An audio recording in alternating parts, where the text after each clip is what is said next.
Je vais commencer par quelque chose que la plupart des médecins ne te diront jamais en consultation, non pas parce qu'ils ne le savent pas, mais parce que ça prendrait trop de temps et que dans notre système de santé, le temps est la ressource la plus précieuse qu'on ne te donne jamais vraiment.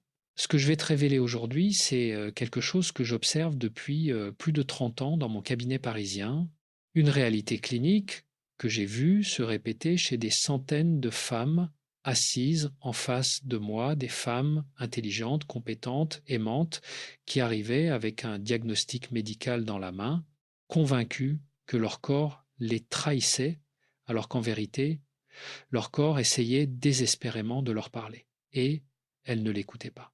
Reste avec moi jusqu'à la fin de cette vidéo, parce qu'à un moment précis, et je ne te dirai pas lequel, je vais te donner une clé que tu pourras utiliser dès ce soir. Une clé qui ne ressemble à aucun exercice de respiration que tu aies jamais fait, à aucun article que tu aies jamais lu sur le bien-être. Quelque chose de concret, de scientifiquement fondé, et je te le promets de légèrement inconfortable. Les choses qui changent vraiment la vie le sont toujours un peu. Et avant d'aller plus loin, si tu trouves que ce que je dis résonne en toi, abonne-toi maintenant. Parce que je ne fais pas des vidéos pour remplir un calendrier éditorial, je les fais quand j'ai quelque chose d'essentiel à dire. Et dis-moi dans les commentaires, est-ce qu'il t'est déjà arrivé de te sentir physiquement épuisé, sans raison apparente, juste comme ça fatigué d'une fatigue que le sommeil ne répare pas? Écris-moi là en dessous. Tu vas voir que tu n'es pas seul. Voici ce que nous savons avec certitude grâce à 3 décennies de recherche en neurosciences et en psychologie cognitivo-comportementale. Le cerveau humain ne fait pas la distinction entre une douleur émotionnelle et une douleur physique. Pas vraiment. Quand tu souffres émotionnellement, quand tu ravales une colère, quand tu ignores une tristesse, quand tu t'interdis de ressentir quelque chose de négatif parce que tu dois être forte ou disponible ou raisonnable, les mêmes zones du cerveau s'activent que lorsque tu poses accidentellement la main sur une plaque chauffante. L'insula antérieure, le cortex singulaire antérieur, ces régions ne savent pas faire la différence. Pour elle, une émotion supprimée est une brûlure. Je pense à Martine. 49 ans, cadre dans une grande entreprise lyonnaise, 2 enfants adolescents, un mari présent mais peu expressif. Elle est venue me voir pour ce qu'elle appelait des maux de dos chroniques. Elle avait fait toutes les IRM du monde. Tout était normal. Son médecin lui avait dit, avec toute la bienveillance possible, mais avec l'impuissance caractéristique de notre époque médicale, que c'était du stress. Elle m'a regardé en arrivant avec un mélange de scepticisme et d'espoir qu'on voit souvent chez les personnes qui ont épuisé toutes les options rationnelles et qui arrivent chez le psychiatre un peu comme on arrive dans un magasin dont on n'est pas sûr d'aimer les articles, mais où l'on espère quand même trouver quelque chose d'utile. Vous croyez que c'est dans ma tête? M'a-t-elle demandé, avec cette légère agressivité défensive que je connais si bien. Non, lui ai-je répondu. Je crois que c'est dans votre corps, et que votre corps dit exactement la vérité. Parce que voilà ce que Martine faisait depuis 15 ans. Elle ignorait ses émotions avec une efficacité remarquable. Elle avait élevé la suppression émotionnelle au rang d'art de vivre. Chaque fois qu'elle ressentait de la colère contre son patron, contre son mari, contre ses enfants, elle prenait ce sentiment, le compressait mentalement comme on compresse un fichier informatique, et le rangeait quelque part dans son dos apparemment. L'alexithymie, ce mot un peu barbare qui désigne littéralement l'absence de mots pour les émotions, touche, selon les études, entre 8 et 15% de la population générale. Mais voici ce qu'on comprend de mieux en mieux. Il existe une forme légère, subclinique, que l'on pourrait appeler l'alexithymie apprise.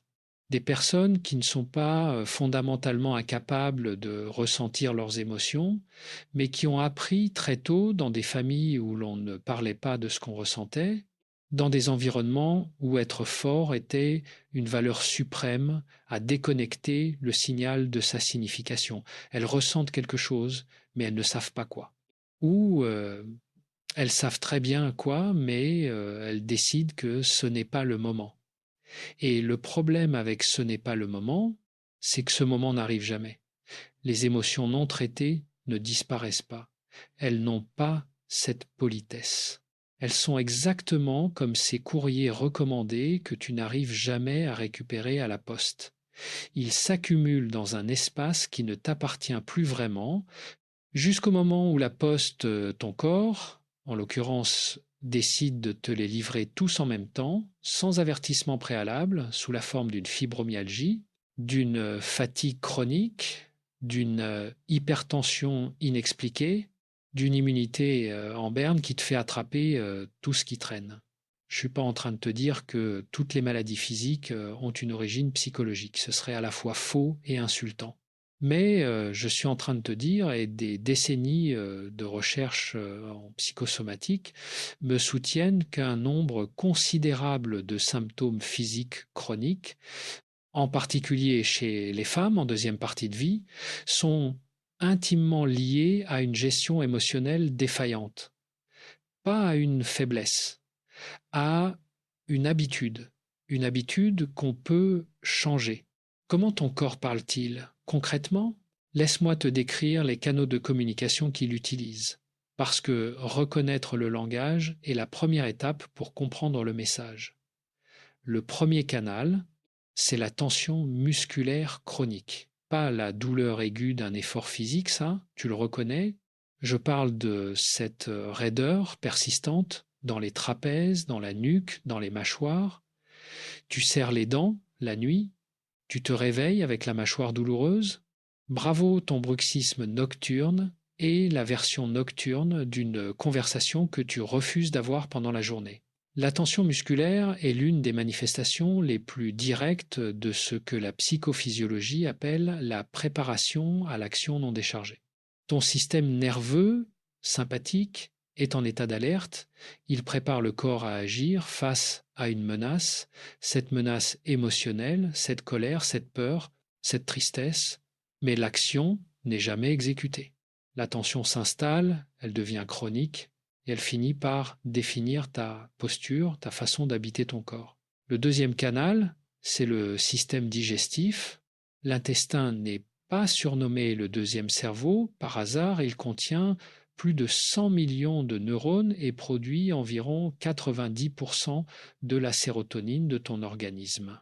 Quand tu ignores tes émotions, l'axe intestin-cerveau est l'un des premiers à en pâtir. Le syndrome de l'intestin irritable, les troubles digestifs fonctionnels, les nausées récurrentes, sans cause organique, autant de manifestations d'un système nerveux entérique perturbé par un cerveau émotionnel chroniquement surchargé. Je ne compte plus le nombre de patientes que j'ai vues dont les problèmes de ventre se sont considérablement améliorés lorsqu'elles ont commencé à travailler sur leur vie émotionnelle. Pas parce que c'était dans leur tête, parce que le ventre et la tête parlent la même langue. Le troisième canal, celui qu'on reconnaît le moins facilement, c'est le système immunitaire. La psychoneuroimmunologie est une discipline relativement jeune mais extraordinairement prometteuse. Ce qu'elle nous apprend, c'est que le stress chronique, le type de stress que produit la suppression émotionnelle prolongée, diminue significativement la réponse immunitaire. Le cortisol, cette hormone du stress que ton corps sécrète en continu quand il gère des émotions non traitées, est un immunosuppresseur naturel. Concrètement, si tu tombes malade souvent, si tes cicatrices mettent du temps à guérir, si les infections te trouvent facilement, demande-toi non seulement ce que tu manges, mais ce que tu portes émotionnellement depuis trop longtemps. Abonne-toi si tu ne l'as pas encore fait. Je t'ai promis des outils concrets et on n'en est qu'au début. Et dis-moi, lequel de ces trois canaux te parle le plus?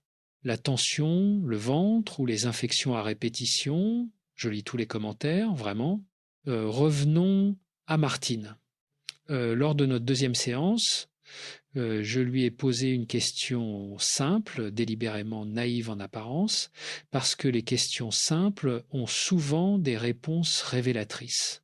Qu'est-ce qui vous met en colère? Elle m'a regardé comme si je lui avais demandé de calculer la racine carrée de l'univers. Je ne me mets pas facilement en colère, a-t-elle dit. Vraiment? Jamais?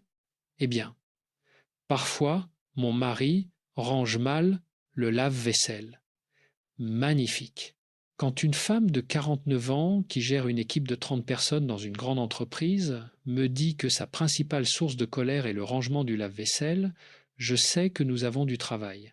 Pas parce qu'elle ment, elle est absolument sincère, mais parce qu'elle a tellement bien appris à compresser et à rationaliser ses émotions que la colère légitime, la colère justifiée, la colère saine qui dit là, quelque chose ne va pas pour moi, est devenue totalement invisible à ses propres yeux. Elle ne voit plus que les petites colères résiduelles, celles qui ont filtré à travers le barrage, et elle les prend pour la totalité du fleuve. Ce phénomène a un nom en psychologie cognitive, la minimisation émotionnelle. Et il est extraordinairement commun chez les femmes de sa génération, non pas parce que les femmes sont plus stoïques par nature, mais parce qu'on leur a appris à l'être, une génération entière élevée dans l'idée que l'expressivité émotionnelle était une forme de faiblesse, de manque de contrôle, voire d'égoïsme. Ne pleure pas, ne t'énerve pas, passe par-dessus. Ces injonctions, répétées depuis l'enfance, finissent par sculpter des circuits neuronaux. La neuroplasticité, cette capacité extraordinaire du cerveau à se remodeler en fonction de l'expérience, peut travailler pour nous ou contre nous. Voici quelque chose qui devrait te faire réfléchir.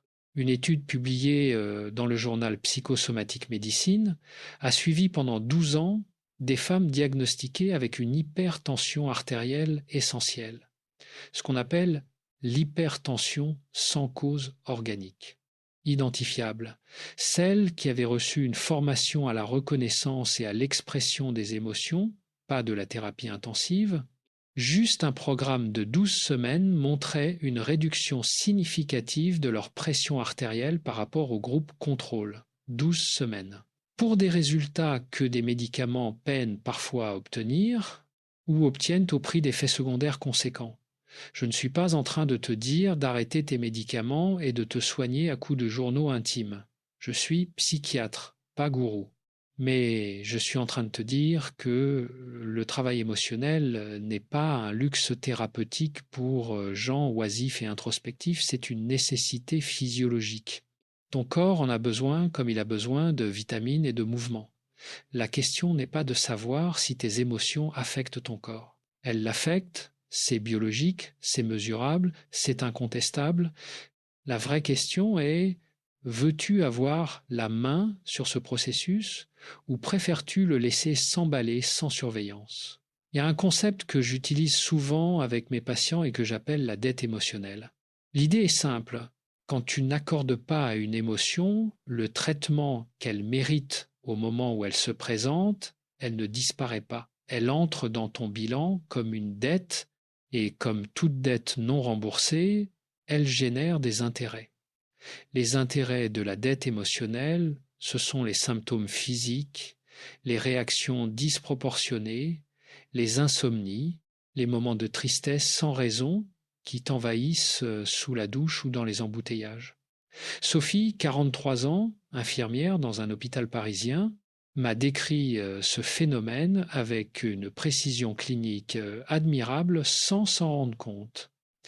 Elle pleurait systématiquement en regardant des publicités de Noël, pas des larmes émues, des sanglots incontrôlables.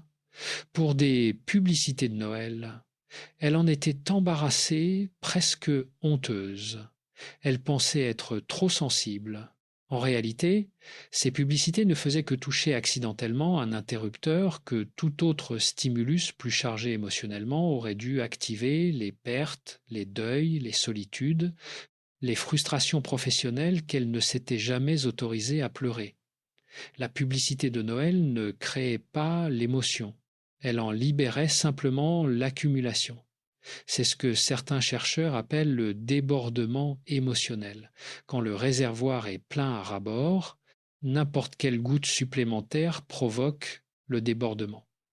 Et on se retrouve à pleurer pour des raisons qui semblent dérisoires, à s'énerver pour des broutilles, à ressentir une anxiété diffuse et inexplicable parce que le vrai contenu du réservoir n'a jamais été vidé correctement.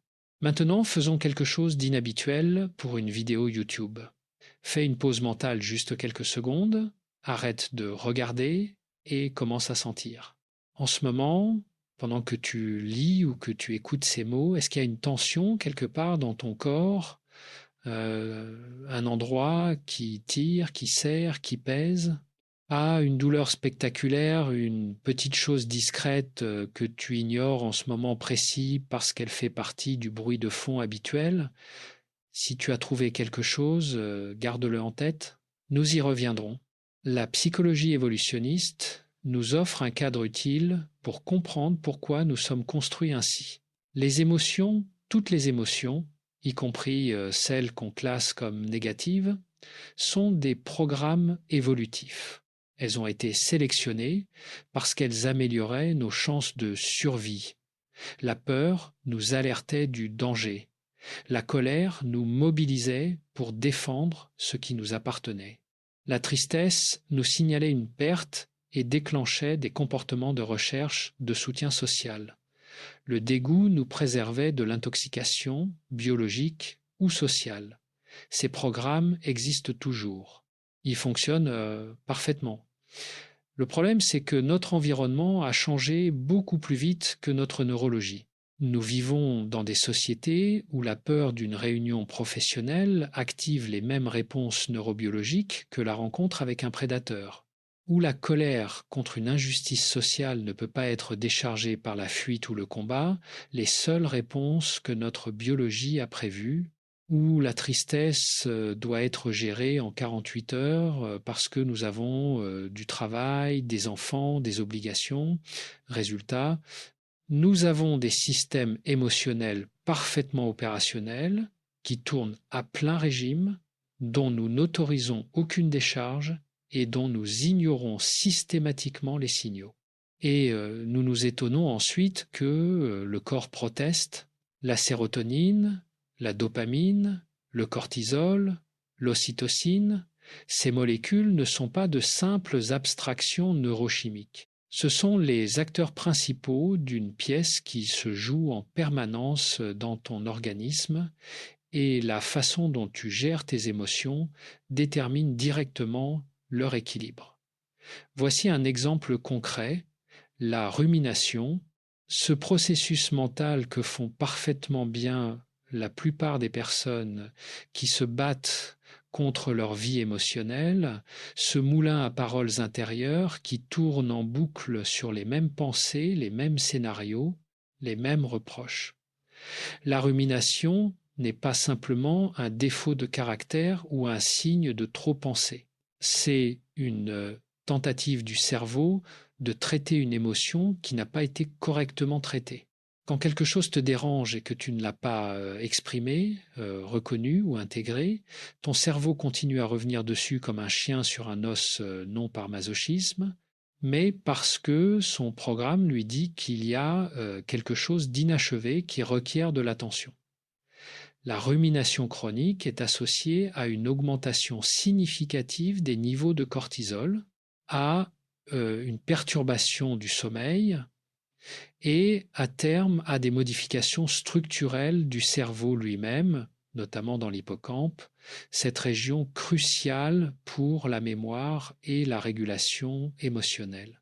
La neuroplasticité, encore elle, mais cette fois dans le sens qui ne nous favorise pas, plus tu rumines, plus les circuits de la rumination se consolident. Plus ils se consolident, plus il devient difficile d'en sortir. La bonne nouvelle, parce qu'il y en a toujours une, c'est que la neuroplasticité fonctionne aussi dans l'autre sens. Je veux te parler d'une patiente que j'appellerai Claire, 52 ans, divorcée depuis 8 ans, directrice d'une école primaire dans la région bordelaise. Elle est venue me voir pour ce qu'elle décrivait avec une précision remarquable comme une impression de vivre en dehors de moi-même, pas une dépression franche. pas une anxiété invalidante. Quelque chose de plus subtil et peut être plus insidieux, une sorte d'anesthésie émotionnelle. Elle fonctionnait parfaitement professionnellement, socialement, familialement, mais elle ne ressentait plus grand-chose, les bonnes choses comme les mauvaises. Un émoussement affectif qui l'inquiétait parce qu'elle se souvenait d'avoir été quelqu'un de très vivant émotionnellement et qu'elle ne reconnaissait plus cette personne. Ce que Claire avait développé, c'est ce qu'on appelle en termes cliniques la dissociation émotionnelle, pas au sens pathologique extrême, mais une forme légère et très commune d'éloignement entre le soi ressenti et le soi fonctionnel.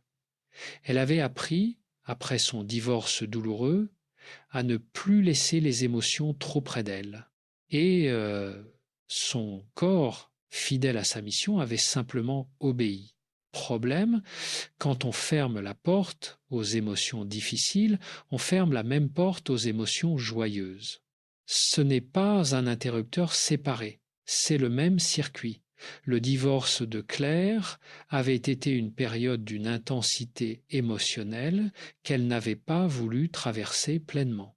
Elle avait géré, organisé, arrangé pour les enfants, pour le pratique, pour ne pas s'effondrer. Et c'est là que je veux insister sur quelque chose d'essentiel, parce que je le vois si souvent et que ça me touche profondément. Tenir debout est parfois héroïque, mais tenir debout au prix de soi-même finit toujours par présenter une facture. Restons une minute sur la question du divorce et des ruptures, parce que c'est un terrain émotionnel que beaucoup d'entre vous connaissent de près. Quand une relation importante se termine, que ce soit un mariage, une amitié profonde, une relation amoureuse, notre cerveau traverse quelque chose de neurobiologiquement comparable à une addiction. L'ocytocine, la dopamine, la sérotonine que cette relation libérait quotidiennement disparaissent brutalement du tableau. Le cerveau, en état de manque, réagit à cette privation exactement comme il réagirait à n'importe quel manque, avec de la douleur, de l'agitation et un désir intense de retrouver la source du plaisir perdu. Quand tu ignores cette douleur, quand tu te dis je suis forte, je tourne la page, je ne vais pas me laisser abattre, tu coupes le signal sans traiter la cause.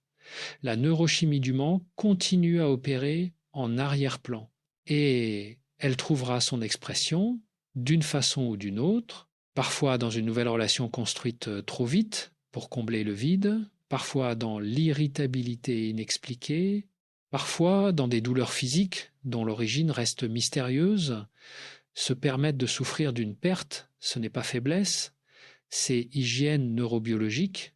Abonne-toi, sérieusement, on approche du moment où je vais te donner des outils pratiques et tu ne voudras pas manquer ça. Et j'ai une question pour toi dans les commentaires. Y a-t-il une douleur que tu n'as jamais vraiment autorisée à exister? Juste une douleur que tu as mise de côté parce que ce n'était pas le moment. Tu n'as pas besoin de la décrire, juste noter sa présence pour toi, là maintenant. Parlons de biologie plus en détail, parce que comprendre les mécanismes rend le changement moins abstrait et plus motivant. Le système nerveux autonome fonctionne selon deux grands modes. Le mode sympathique l'accélérateur, le mode combat, fuite, l'état d'alerte, et le mode parasympathique le frein, l'état de repos et de récupération. Ces deux modes ne sont pas simplement des états psychologiques. Ils ont des effets physiologiques massifs sur chaque système de ton organisme. La suppression émotionnelle chronique maintient ton système nerveux en mode sympathique dominant, ton cœur bat légèrement plus vite, tes vaisseaux sanguins sont légèrement plus contractés, ta digestion est légèrement ralentie, ton système immunitaire est légèrement inhibé, et ton cerveau est légèrement en mode survie, ce qui signifie que ton cortex préfrontal, siège de la pensée rationnelle, de la créativité, de la prise de décision à long terme, est légèrement mis sous cloche au profit de l'amygdale, ce détecteur d'alarme ancestral qui ne voit le monde qu'en termes de menaces. Légèrement, répété des centaines de fois par jour pendant des années, ce n'est plus léger du tout, c'est structurel. La variabilité de la fréquence cardiaque, un paramètre que les cardiologues et les chercheurs en psychophysiologie utilisent comme marqueur de la santé du système nerveux autonome est significativement réduite chez les personnes qui présentent une suppression émotionnelle chronique. Ce n'est pas anodin. Une faible variabilité de la fréquence cardiaque est associée à un risque cardiovasculaire accru, à une moindre flexibilité cognitive et à une régulation émotionnelle moins efficace. Un cercle vicieux, encore une fois, mais voici où ça devient réellement intéressant et où la science rejoint quelque chose que les traditions contemplatives savaient depuis des millénaires, même si elles l'exprimaient différemment. La cohérence cardiaque, tu en as peu être entendu parler, c'est devenu un terme populaire, parfois galvaudé, mais derrière le marketing du bien, être, il y a une réalité physiologique solide. Quand tu pratiques des exercices de respiration, contrôler spécifiquement une fréquence d'environ 6 respirations par minute, ce qui correspond à peu près à 5 secondes d'inspiration et 5 secondes d'expiration, tu synchronises ton rythme cardiaque avec ton rythme respiratoire d'une façon qui active directement le nerf vague et stimule la branche parasympathique de ton système nerveux. L'effet est mesurable en quelques minutes, la pression artérielle baisse, la variabilité cardiaque augmente, la production de cortisol diminue et surtout, et c'est là où ça nous intéresse directement, les zones du cerveau associées à la régulation émotionnelle deviennent plus actives. Ce n'est pas de la méditation mystique, c'est de la physiologie et c'est accessible à tout le monde gratuitement à n'importe quel moment de la journée. Mais voici ce que beaucoup de personnes ne comprennent pas. La cohérence cardiaque n'est pas en elle-même un traitement des émotions non traitées. C'est un outil de régulation du système nerveux qui crée les conditions optimales pour faire le travail émotionnel. Ce sont deux choses différentes. Si tu utilises la cohérence cardiaque pour calmer ton corps sans jamais regarder ce qui provoque la tempête, tu traites le symptôme, pas la cause. Utile? Oui. Suffisant? Non. Alors, comment fait-on vraiment le travail? La première chose, et c'est souvent la plus difficile, c'est de développer ce que les psychologues appellent la conscience interoceptive, la capacité à sentir ce qui se passe à l'intérieur de ton corps. Pas à l'analyser, pas à le juger, juste à le sentir. Dans notre culture, nous avons développé une relation très intellectualisée avec nos émotions. Nous pensons nos émotions au lieu de les ressentir. Quelqu'un nous demande comment nous allons et nous construisons une analyse. Je suis un peu stressé en ce moment à cause du travail et des enfants, mais globalement ça va. C'est une pensée sur l'émotion. C'est pas l'émotion elle-même. L'émotion elle-même est toujours corporelle. Toujours.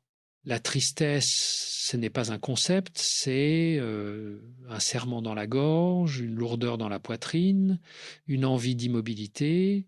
La colère, c'est pas une opinion morale, c'est une chaleur qui monte, une tension dans les bras, une accélération du rythme cardiaque. La peur, ce n'est pas une évaluation du risque, c'est un estomac qui se contracte, des jambes qui deviennent coton, une vigilance accrue de tous les sens. Si tu ne peux pas localiser ton émotion quelque part dans ton corps, c'est souvent le signe que tu es en train de la penser plutôt que de la vivre. Et tant que tu la penses seulement, elle ne sera pas traitée. Je veux te donner un exercice que j'appelle le scan des 3 points. C'est simple, ça prend 3 minutes, et tu peux le faire maintenant si tu le souhaites. Ferme les yeux si c'est confortable pour toi, ou garde-les ouverts et abaisse simplement ton regard. Commence par diriger ton attention vers ta gorge. Qu'est-ce qu'il y a là en ce moment? Est-ce qu'il y a quelque chose de serré, de retenu, de doux? Reste 20 secondes là, sans chercher à changer quoi que ce soit. Ensuite, descends vers ta poitrine, le sternum, l'espace autour du cœur. Même question, qu'est-ce qu'il y a là? Quelle texture? Quel poids? Quelle couleur? Si tu devais en attribuer une. Enfin, le ventre. Juste sous le nombril, dans le bas-ventre, un endroit que nous ignorons tellement dans notre culture de la tête et du langage. Qu'est-ce qui habite là en ce moment? Ça n'a pas besoin d'être spectaculaire. Il n'y aura peut être rien de notable et c'est une information en soi qui peut indiquer un niveau de dissociation ou simplement que tu vas bien. Il y aura peut être quelque chose de petit, de discret que tu n'avais pas remarqué. Ce petit quelque chose discret, c'est peut être le début d'un message que ton corps essaye de te transmettre depuis un moment. Il y a une idée reçue que je veux démolir avec enthousiasme parce qu'elle cause des dégâts considérables. L'idée que gérer ses émotions signifie les contrôler, les contenir, les maîtriser. Dans cette conception, une personne émotionnellement mature est quelqu'un qui ne se laisse pas déborder, quelqu'un de stoïque, d'équilibré, qui ne pleure pas en public et ne hausse jamais le ton. C'est une définition parfaite de la suppression émotionnelle déguisée en sagesse. La vraie régulation émotionnelle, celle que la psychologie scientifique définit comme un facteur de santé mentale et physique robuste, ce n'est pas l'absence d'émotion. C'est la capacité à ressentir pleinement, à reconnaître ce qu'on ressent sans en être submergé, à choisir comment on y répond plutôt que d'y réagir automatiquement, et à laisser l'émotion traverser son cycle naturel jusqu'à sa résolution. Toutes les émotions ont un cycle naturel. Elles montent, atteignent un pic, puis descendent. Neurobiologiquement, une émotion non alimentée par des pensées ruminantes se résout en 90 secondes. 90 secondes. C'est le temps qu'il faut pour que le signal neurochimique d'une émotion monte et redescende. Si on ne l'entretient pas activement avec des pensées anxiogènes ou si on ne l'étouffe pas activement par la suppression. 90 secondes. Combien de fois as-tu évité quelque chose que tu aurais pu traverser en 90 secondes? Hélène, 56 ans, avait développé ce qu'elle décrivait comme une phobie des larmes. Elle ne pouvait pas pleurer physiologiquement, elle y arrivait, mais elle se retenait systématiquement depuis l'adolescence. Sa mère lui avait dit une fois, dans un moment de fatigue ou d'impatience qui n'avait peut être même pas été prémédité, que les filles qui pleurent pour rien sont insupportables. Un seul commentaire, une seule fois. Hélène avait 40 ans de retenue depuis, lors d'une de nos séances, quelque chose a craqué. Une histoire à propos de sa fille, rien de dramatique, juste un moment de tendresse ordinaire qui avait touché quelque chose de profond. Elle a commencé à retenir les larmes avec la compétence acquise d'une vie entière. Je lui ai dit doucement, « Vous pouvez laisser ça venir. Je ne veux pas pleurer ici. Pourquoi ? C'est. Ce n'est pas utile. » Et là, nous touchions au cœur du problème. Hélène avait internalisé l'idée que les émotions devaient justifier leur existence par leur utilité. Une émotion qui ne sert à rien n'a pas sa place, comme si ressentir était un luxe qui devait se justifier, les larmes ont eu lieu malgré tout. Et ce qui s'est passé après est ce que j'observe toujours dans ces moments-là, un soulagement physique palpable, une détente dans les épaules, une respiration plus profonde, un sourire légèrement incrédule. « Je ne savais pas que c'était là », a-t-elle dit. Les larmes ne sont pas une faiblesse, elles sont la preuve que ton système limbique fonctionne correctement, que ton hypothalamus régule le signal émotionnel et que ton corps effectue une décharge neurochimique nécessaire. Les larmes ont une composition chimique différente selon qu'elles sont provoquées par une irritation physique ou par une émotion. Les larmes émotionnelles contiennent du manganèse, du cortisol et des leucines encéphalines, des peptides aux effets analgésiques naturels. Ton corps pleure littéralement pour se soigner. Voyons maintenant quelque chose qui me tient particulièrement à cœur. La connexion entre les émotions ignorées et les relations amoureuses.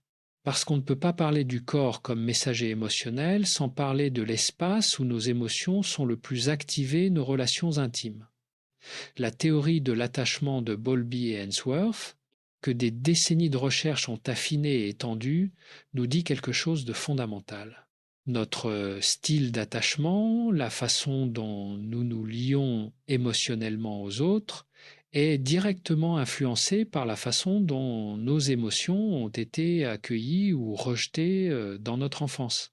Un attachement insécure, anxieux ou évitant est souvent le produit de messages émotionnels ignorés, mal reçus ou punitivement traités dans les premières années de vie. Le style d'attachement évitant en particulier ressemble de l'extérieur à une grande indépendance émotionnelle.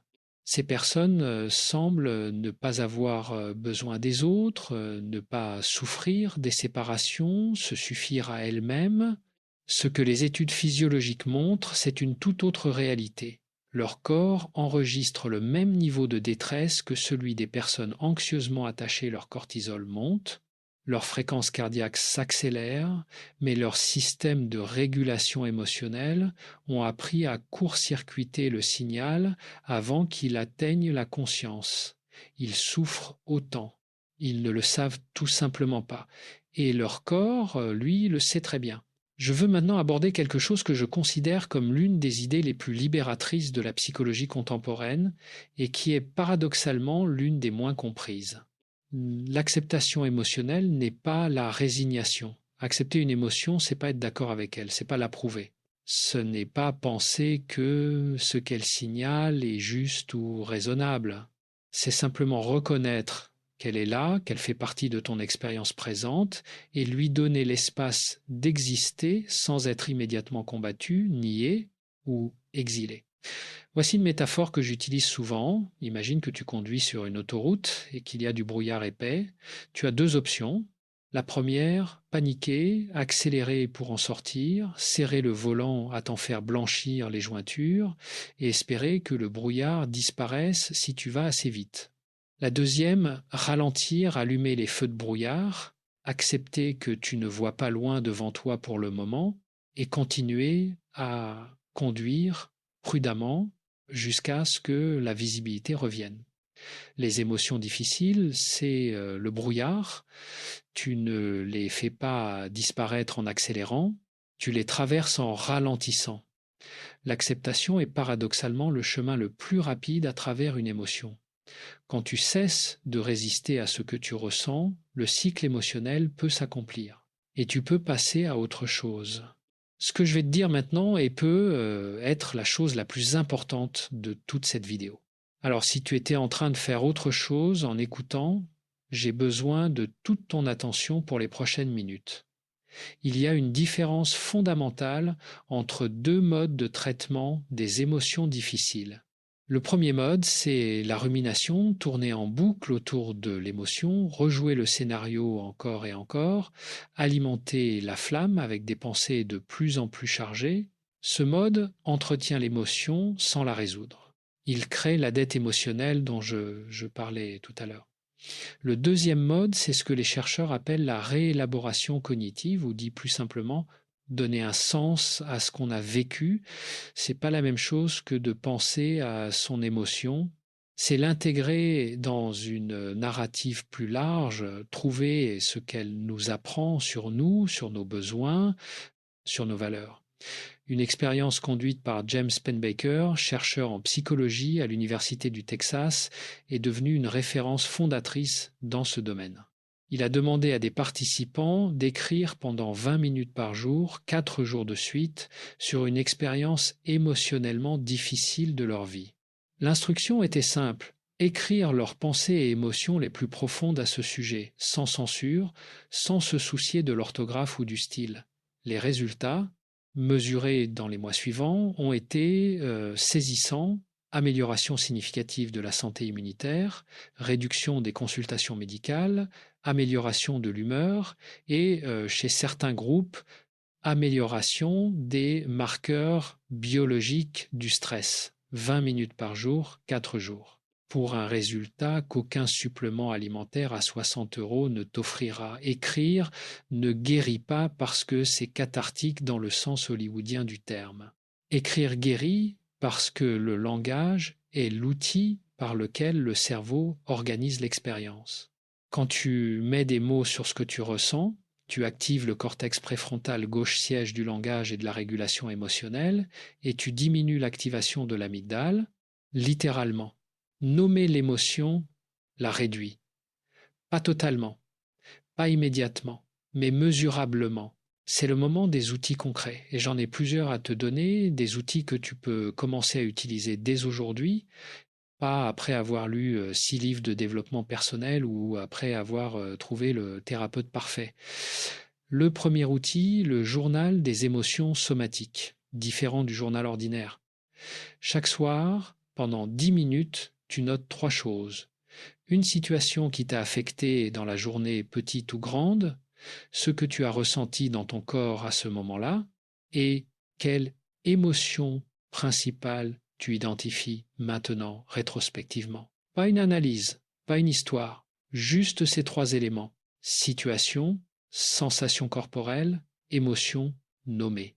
L'objectif est de construire progressivement ta conscience interoceptive, cette connexion entre le signal du corps et sa signification émotionnelle. Le deuxième outil, la règle des 4-20-10 secondes. La prochaine fois qu'une émotion difficile monte, colère, tristesse, anxiété, au lieu de la supprimer immédiatement, donne-lui 4-20-10 secondes, mets un minuteur si ça t'aide. Permets-toi de la ressentir pleinement dans ton corps, sans l'alimenter avec des pensées ruminantes, sans te raconter une histoire sur elle. Juste la sensation physique pure, sans narration, observe ce qui se passe à la fin de ces 90 secondes. Le troisième outil, la lettre non envoyée, pour les émotions qui ont une cible, une personne, une situation, un événement passé, écris une lettre que tu n'enverras jamais, sans filtre, sans politesse, sans te soucier d'être juste ou raisonnable. Dis ce que tu ressens vraiment dans les mots les plus directs que tu puisses trouver. Puis déchire la lettre, brûle-la, efface-la, peu importe. L'important n'est pas le support. L'important est l'acte d'extériorisation. Ces 3 outils ne remplacent pas une thérapie quand une thérapie est nécessaire, mais ils créent les conditions dans lesquelles le travail thérapeutique ou simplement le travail de vie devient possible. Je veux revenir sur Martine parce que son histoire mérite une fin. Après 6 mois de travail ensemble, et elle travaillait vraiment avec cette application sérieuse qu'elle mettait dans tout, quelque chose a changé. Pas spectaculairement, graduellement, comme les saisons. Elle a commencé à nommer ses émotions au quotidien, non pas dans un grand acte théâtral de libération personnelle, mais silencieusement pour elle-même. Je suis en colère là, je suis triste de ça, j'ai peur de ce qui pourrait arriver. Ces maux de dos n'ont pas disparu du jour au lendemain. Ce n'est pas ainsi que ça fonctionne et je me méfierais de quiconque te dirait le contraire. Mais leur intensité a diminué progressivement. Les périodes sans douleur se sont allongées.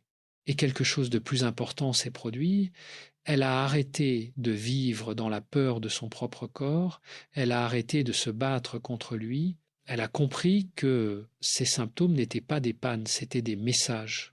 Et une fois qu'elle a commencé à écouter les messages, le messager a eu moins besoin de crier. La dernière fois que je l'ai vue, elle m'a dit quelque chose qui me reste. J'ai l'impression d'avoir retrouvé quelqu'un que je connaissais bien, mais que j'avais perdu de vue depuis longtemps. Je ne savais pas que c'était moi. Maintenant, j'aimerais aborder brièvement quelque chose que je n'entends pas assez dans les conversations sur la santé émotionnelle, le rôle du plaisir.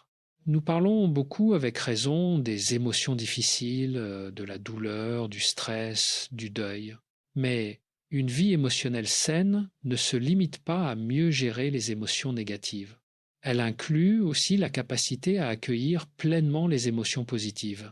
Et voici quelque chose de surprenant. Beaucoup de personnes qui ont des difficultés avec leurs émotions difficiles ont aussi des difficultés à recevoir le plaisir, la joie, la légèreté, non pas parce qu'elles ne les désirent pas, mais parce que le même mécanisme qui étouffe la douleur étouffe aussi la joie. L'anesthésie émotionnelle ne discrimine pas. Il y a même un phénomène qui s'appelle la peur de la joie ou Fear of Positive Emotions en anglais, que les chercheurs Judith Gruber et ses collègues ont documenté. Certaines personnes, notamment celles qui ont traversé des événements difficiles ou qui ont grandi dans des environnements imprévisibles, ont appris à se méfier du bonheur parce que dans leur expérience, les bons moments étaient souvent suivis de mauvais. Elles sabotent inconsciemment leur propre joie pour éviter la déception anticipée. Reconnaître ce mécanisme est la première étape pour s'en libérer. Avant de te donner les derniers outils, je veux te parler d'une chose que j'observe systématiquement dans mon cabinet et que je considère comme l'un des obstacles les plus sous-estimés au travail émotionnel, la honte. La honte n'est pas la même chose que la culpabilité. La culpabilité dit j'ai fait quelque chose de mal. La honte dit je suis quelque chose de mal. Et la honte autour de ses propres émotions, avoir honte de ressentir de la colère, avoir honte de souffrir, avoir honte d'avoir encore ce problème, et peut être le poison le plus lent et le plus efficace qui soit. Brené Brown, la chercheuse américaine dont le travail sur la vulnérabilité a touché des millions de personnes, a documenté quelque chose d'important. La honte prospère dans le secret. Elle se nourrit de l'isolation. La honte l'use de son pouvoir dès qu'elle est partagée, nommée, reconnue dans un espace de sécurité. Ce n'est pas un hasard si tant de thérapies commencent par ce simple moment où quelqu'un dit pour la première fois, à voix haute, ce qu'il n'avait jamais osé dire. Je me sens seule. J'ai peur d'être insuffisante. Je suis épuisée d'être forte tout le temps. Dire ces choses n'est pas dramatiser. C'est simplement cesser de mentir à soi-même. Et c'est à partir de là que quelque chose peut changer. Voici une vérité que je vais te laisser avant de conclure. Prendre soin de sa vie émotionnelle n'est pas un acte égoïste. C'est exactement l'inverse. Les personnes qui ignorent le plus leurs émotions sont souvent celles qui sont les plus centrées sur les autres, sur les besoins de leurs enfants, de leurs partenaires, de leurs collègues, de leurs parents vieillissants. Elles ont souvent appris que leurs propres besoins passaient après, que s'occuper de soi était une forme de manque de générosité, que les vraies femmes, les femmes bien, mettent les autres en premier. Ce que 40 ans de travail clinique m'ont appris, c'est que cette idée, aussi noble qu'elle soit dans son intention, produit exactement le contraire de ce qu'elle vise. Les personnes qui prennent soin de leur propre vie émotionnelle, qui se permettent de ressentir, d'exprimer avec pertinence, de traiter leurs propres douleurs, sont infiniment plus disponibles pour les autres que celles qui se sacrifient, parce qu'elles n'accumulent pas de dettes émotionnelles, parce qu'elles ne sont pas en train de gérer en permanence un incendie intérieur pendant qu'elles essaient de t'aider, parce qu'elles ont quelque chose à donner qui n'est pas de l'épuisement déguisé en générosité. Prendre soin de toi, c'est le meilleur service que tu puisses rendre à ceux que tu aimes. Ce n'est pas égoïste. C'est la forme la plus intelligente de l'amour. Un dernier mot sur quelque chose qui me touche profondément dans ce travail avec des femmes de ta génération. Vous êtes nombreuses à arriver à ce moment de la vie avec l'impression que le temps de la transformation est passé, que les grands changements, les grandes découvertes de soi, c'était pour les 20 ans ou les 30 ans. Que maintenant, il s'agit de gérer ce qu'on a, de ne pas faire de vagues, de vieillir avec dignité. Je veux t'offrir une perspective différente, fondée cette fois sur la neurologie, le cerveau adulte, et cela a été l'une des grandes révolutions de la neuroscience des dernières décennies, n'est pas figé. La neuroplasticité n'a pas de date de péremption. Les études sur la méditation et sur la thérapie cognitivo-comportementale montrent des modifications structurelles mesurables du cerveau chez des personnes de 60, 70 ans. L'hippocampe peut regagner du volume, les circuits de la régulation émotionnelle peuvent se renforcer, de nouveaux patterns d'attachement peuvent se créer, tu n'es pas trop vieille pour changer, ton cerveau physiologiquement n'est pas trop vieux pour changer. Ce que tu es peu être, c'est fatiguer d'essayer des choses qui ne fonctionnent pas, et c'est différent. Et ça se règle différemment. Voilà ce que je veux que tu retiennes de tout ce que nous avons traversé ensemble aujourd'hui. Ton corps n'est pas ton ennemi, il n'est pas en train de te trahir, il n'est pas inexplicable, mystérieux ou capricieux, il est un messager extraordinairement fidèle qui traduit en signaux physiques tout ce que ta vie émotionnelle n'a pas encore pu traiter. La tension dans ta nuque, le ventre qui se serre, la fatigue qui ne passe pas, les larmes qui arrivent à contretemps, ce sont des lettres importantes. Et elles méritent d'être lues. La suppression émotionnelle n'est pas de la force. C'est une stratégie d'adaptation qui a peu être été nécessaire à un moment et qui est devenue obsolète. Comme tous les mécanismes de défense, elle avait un sens dans son contexte d'origine. Et comme tous les mécanismes de défense, elle finit par coûter plus cher qu'elle ne protège. La vraie force n'est pas de ne rien ressentir. La vraie force, c'est de pouvoir ressentir pleinement même les choses difficiles sans en être détruite. C'est ça, la résilience dans son sens véritable, non pas ne pas tomber, mais avoir les ressources pour se relever. Et ces ressources se construisent précisément en apprenant à traverser les émotions plutôt qu'à les contourner. Ton défi de la semaine, et je te demande de t'y engager, pas parce que j'ai besoin de résultats, mais parce que toi, tu en as besoin. Chaque soir, pendant 7 jours, avant de t'endormir, prends 5 minutes, allonge-toi ou assieds-toi confortablement, fais 3 respirations profondes, lentes, conscientes, puis pose-toi 3 questions simples. Qu'est-ce que j'ai ressenti dans mon corps aujourd'hui? À quel moment? Et si je devais donner un nom à cette sensation, quel serait-il? C'est tout. Pas d'analyse, pas de résolution, pas de plan d'action, juste l'observation, juste la présence à toi-même pendant 5 minutes. Parce que la première étape, toujours, c'est d'écouter avant de traiter, avant de changer, avant de guérir. Écouter.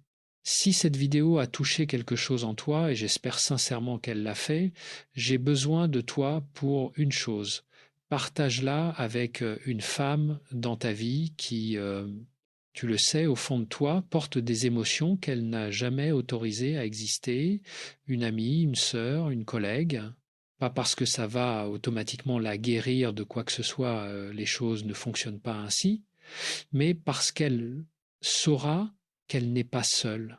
Et parfois, c'est exactement ce dont quelqu'un a besoin pour commencer à se permettre quelque chose de nouveau. Abonne-toi si ce n'est pas encore fait.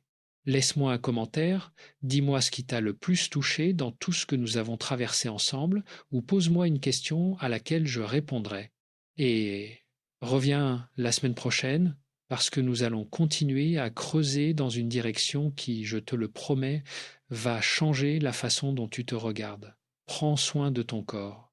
Il prend soin de toi depuis plus longtemps que tu ne l'écoutes. À bientôt.